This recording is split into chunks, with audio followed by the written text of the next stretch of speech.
Tonight on Maui Chopper, a tourist hotspot becomes a death trap. The train gets really tight. And Don charms a potential new pilot. It's hard to find guys that can, or girls, I guess, that can show up and do what we do.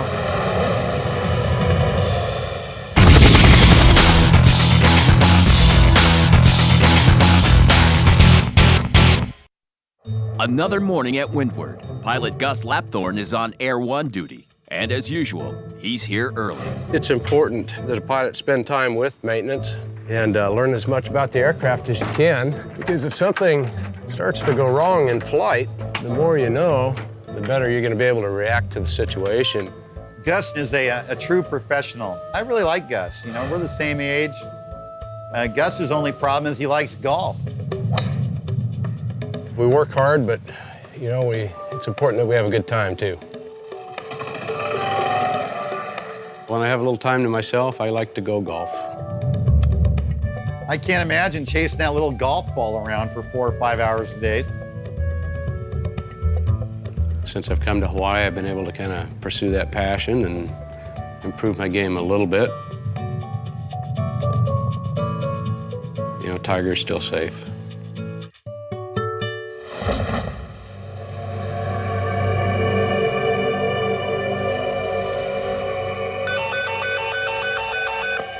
Air 1, a female hiker has fallen off the cliff at Nakalele. Respond to the blowhole to lift her out. I've flown in some of the most severe areas of the world. Got to see some things that most people will never see. The blowhole, it's very dangerous. We end up with a lot of rescues out there. All set? Central Dispatch, we're lifting off on our way to Nakalele.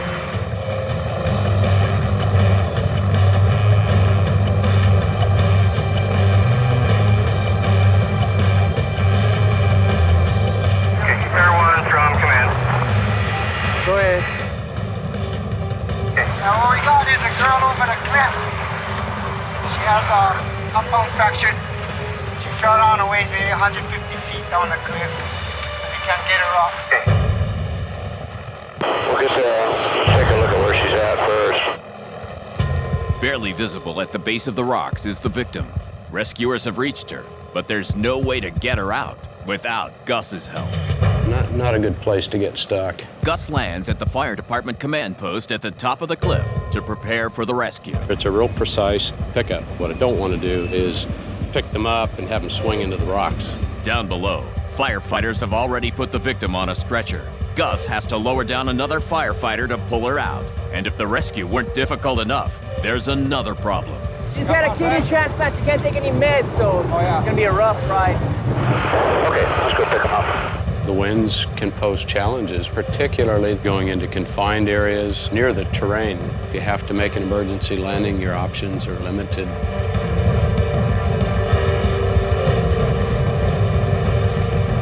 Right now, given the terrain, they're gonna do what is called a short haul to get the injured party up here. The winds are critical. It's very steep. The terrain gets really tight. Coming up next, a scary ride for Gus and the victim. This poor woman was terrified of the helicopter. You could just see her eyes getting wider and wider.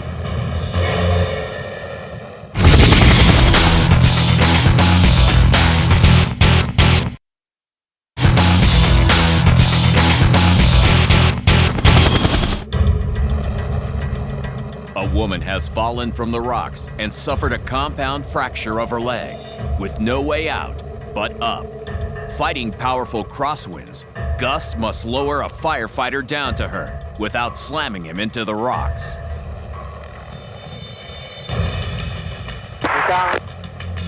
This poor woman was terrified of the helicopter. I mean, you could tell by the look on her face. When we came over and hooked up to her down at the bottom there, you could just see her eyes getting wider and wider.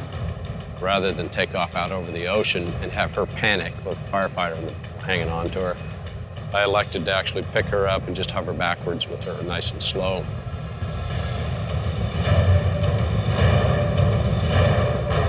The only way Gus can avoid taking the victim out over the ocean is to keep the nose of the helicopter into the wind, giving him the lift he needs to control the slow hover backwards toward higher ground. We're going to start picking up some turbulence around here. And the winds are basically off our tail right now. And that's one of the big challenges here.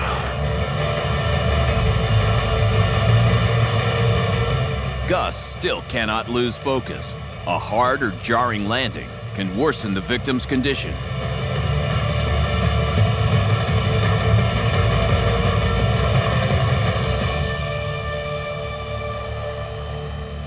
Time's of the essence. We can go out with a helicopter and have that victim up to an ambulance in 5 minutes. Whereas without the helicopter, it might be an hour or two with the type of terrain. There you go. All right.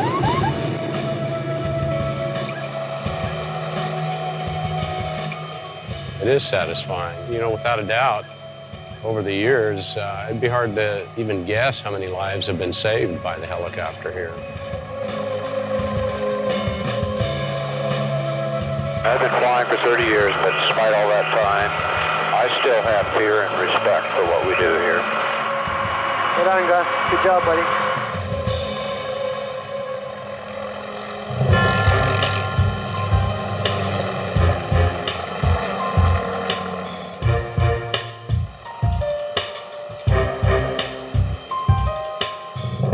Back at Windward headquarters, Don and Donna work on finding a replacement for their departing pilot, Manny. So with Manny leaving, I put this on the other night. There was $85 to put it on 3 different websites. So how does that sound? Manny's leaving me at a moment in time when we're having quite a few of our missions all come together at one time in the year.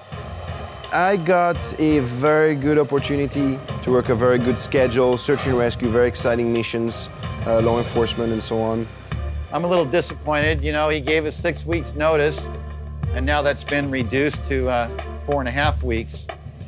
And he's chosen to leave us at one of the worst times he could. I hate to lose him because the options for replacing a pilot are very limited with the skill set to come in here and do what we do. It's not like an entry-level aviation job. It's a guy that's got 10 or 15 years of experience that could walk in here and do what we do. One possible replacement is Desiree Horton, a skilled pilot from Los Angeles who's been flying since 1990. Desiree flies all over Southern California, covering news and putting out forest fires. You know, early in my flying career, I'd always thought about coming out to the islands to fly and work for a company such as Don's, because it's like no other place to fly. Desiree has come to Windward to test her skills, to see if she's got what it takes to fly in Hawaii. Hi. Good to meet you. Nice to meet you. Right on.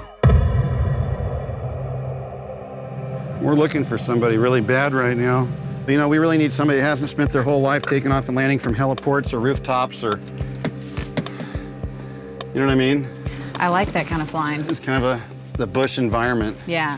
So it's hard to find guys that can, or girls, I guess, that can show up and do what we do. You know, I look for somebody that can do the work, but has the personality and the air sense that's necessary to stay alive and not cost me money or embarrassment.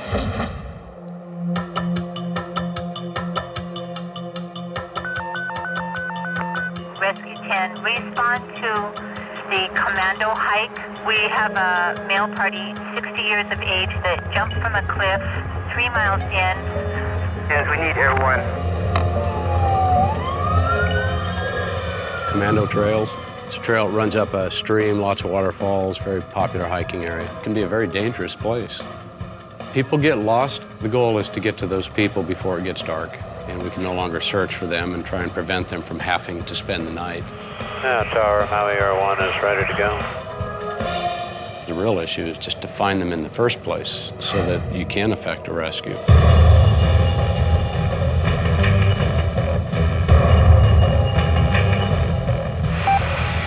Central Dispatch, Air 1 is in the area of Commando Trail.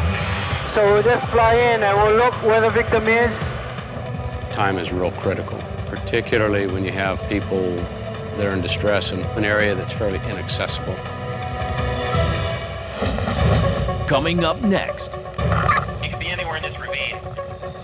Do we even have a point of reference? Gus can't find the victim, and time is running out.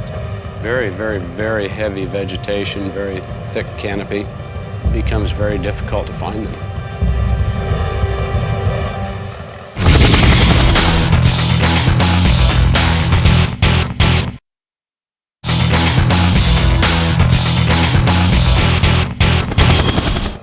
An injured hiker is lost on a remote mountain trail. Gus and Air 1 are his only hope if they can find him. Follow up this river.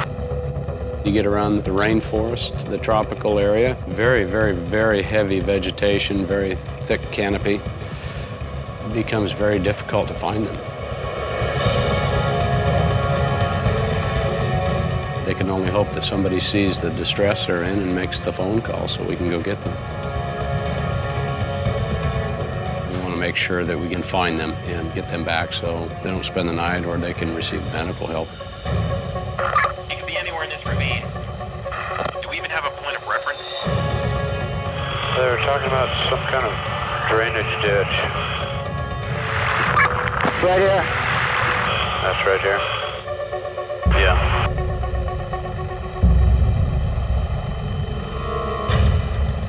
We're right over him. We're right over him. Got him. Engine 2, Central Dispatch. Yeah, we located the party. Do we need the medics for him? Unknown yet. We're gonna go in and check it out. Gus flies back to the fire department landing zone to pick up a paramedic. Being a smaller helicopter, it's affected by the winds more so than larger helicopters would be.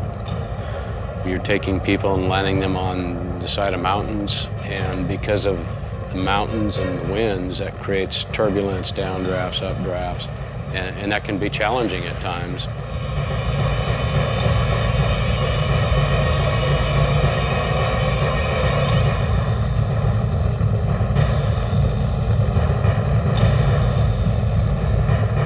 Gus drops the first team perfectly, and they immediately assess the victim.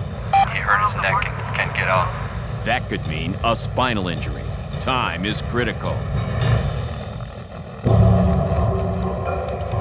Gus races back to the landing zone to pick up a paramedic who specializes in spinal trauma. Here's my ride. But as the sun goes down, the visibility gets worse. The type of work we're doing with the helicopter, where you're doing vertical reference, looking down that rope, you lose depth of perception.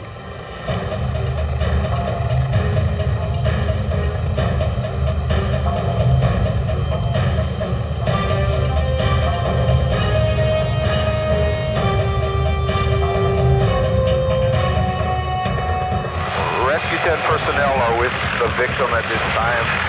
We have already begun packaging. I'll notify you when they're ready for liftoff. The gusting winds begin to swirl, and Gus is in a constant battle to hold a chopper steady. Transporting a spinal patient in these conditions is as dangerous as it gets. Air 1, Rescue 10. We're ready. Air 1, copy.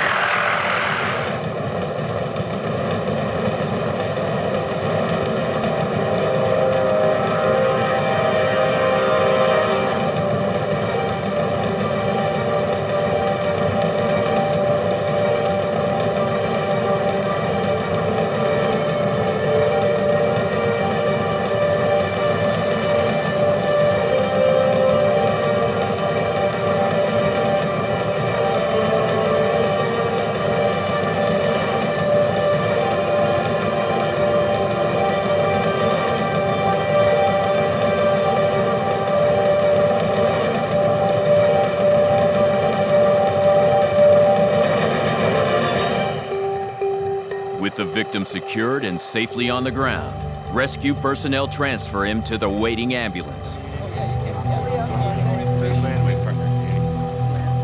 Let's go back up to the scene to pick up the rest of the hiking party and our captain. Gus flies back to pick up the fire captain and the victim's daughter. Jack's gonna love this. That's why when you're the captain, you get to send the rest of your crew back and stay back and have all the fun. Yeah. We went hiking and we went through the lava tubes and then we had to jump off waterfalls. And then my dad jumped wrong and compressed his spine and we couldn't go down. And the only way is to jump off waterfalls. To get out. To get out. Okay. So yeah, we couldn't get out. So I treated your dad for spinal, so make sure he's okay. Yeah. And I got a free helicopter ride. You got free helicopter ride thanks to Maui County. Yeah. Thank you. Had a good day. Flew somebody out so they could receive medical attention, get taken care of, and that's one of those days where you go home and you feel good because everything turned out the way you like for it to turn out.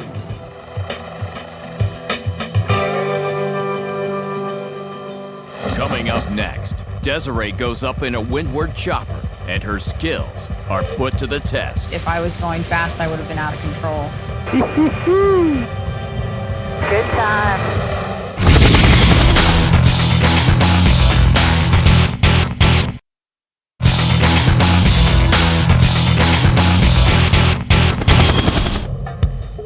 With Manny's departure from Windward Aviation approaching, Dawn needs to find a replacement fast. Potential candidate Desiree Horton is getting a lesson on Maui's powerful winds from Pete, the chief pilot. See, what happens, if you look at the island, you know, the wind, the general wind is kind of coming from this direction. And what happens, it gets pushed in between Pu'ukakui, the West Maui mountains, and Haleakala. So it has this full Ventura effect coming through here, you know, so it accelerates through. So is it relatively calmer on this side? Smoking back here. Really? Smoking back here. Wow. Because you come around these corners and just get hammered. The other day, we were with the police department, and we found a bunch of dope in a spot. And I told the guys, I said, it's really gonna be rough here. Mm-hmm. I said, do you want to get it? And they said, do you feel comfortable doing it? I said, yeah, I'm okay with it, but realize it's going to be rough. Yeah. And they said, okay. So we get out and do the deal. I hammered my helmet against the door frame and cracked my helmet. No, you just did this? Yeah. Oh my God. So wow. It's kind of one of those things that it's just the you know, the visor thingy, but yeah, it but still is enough that it, you know, hit the door frame with your head. Jeez. Could you imagine if you didn't have a helmet on? I wouldn't fly without one. Everybody that comes here and ends up working here knows the risks, and it takes a special person to do that. Desiree heads out for her first test flight with Manny. This is actually my second favorite helicopter here. This one? Yeah. Why so? Well, it just fits my Acoli really nice. That's my butt. Yeah? This just really flies nice. Yeah. You know, it's not as pretty as some of the others. There's a little bit of corrosion here and there, but it's just mechanically sound. It's the one I use for crop dusting. If you break it, I will. No. So, Manny, you're just gonna go get her through the basic indoctrination, starting, stopping, normal takeoffs, normal approaches. I think you'll be fine. Manny's good. He'll take care of you. You guys have a good one. All right, okay. Aloha.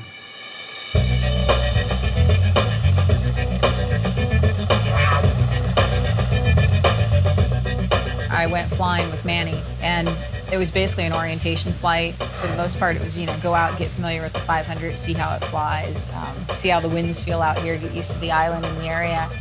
You notice all that fighting you do with the cyclics because of the wind here. Oh, it is? Okay. Yeah, it's just outrageous. It's definitely different. You could have all the experience flying in the mountains and the winds in the world, and you come here and it's completely different than anywhere else. A little bit off wind though, the wind's coming from this direction. Okay, I'm gonna go circle around it once just to get the feel of how this thing corners. No sweat. I feel like a student pilot. I don't know if I did okay. I wasn't scared, but I was intimidated. I was trying to keep my airspeed up, but if I was going fast, I would have been out of control. Good times.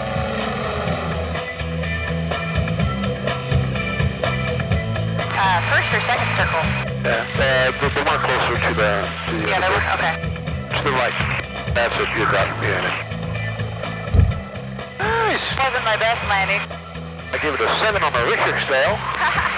My first day here flying, they were really nice, just kind of babied me a little bit, let me go out and fly the aircraft for a little bit, so that was really cool. That was a good experience. That was a lot of fun. Not what well, kind of what I expected, but definitely windy. You really got to know what you're doing out here.